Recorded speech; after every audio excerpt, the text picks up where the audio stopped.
Spain is usually an amazing place for celiacs, and thankfully Malaga was no exception.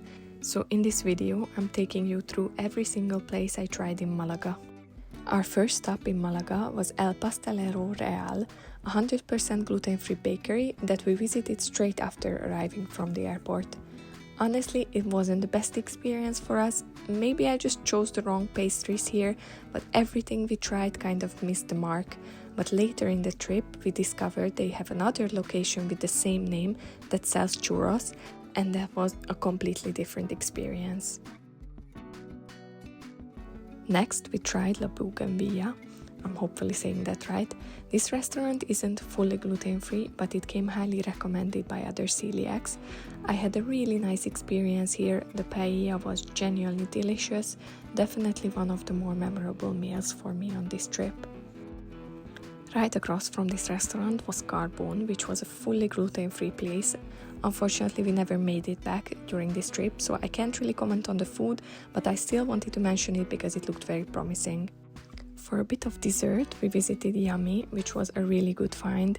This ice cream shop had separate gluten-free and vegan ice creams and cones, so there were basically no risk of cross-contact. We also visited La Plancha, which is a 100% gluten-free restaurant.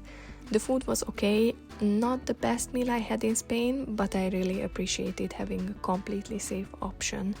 The interior and the vibe wasn't my favorite, but to be fair, this place had amazing reviews, so maybe I was just too critical that evening. The next day I went to Reviv, which is a fully gluten-free and vegan brunch cafe with pancakes, smoothie bowls and more. The stuff were really lovely, the atmosphere was cozy, and I absolutely loved the pancakes with the fresh fruit on it. Plus, the giant orange juice was amazing. One of my favorite places we tried was Bureda, a Venezuelan restaurant. On the menu, only a couple of items were marked as containing gluten.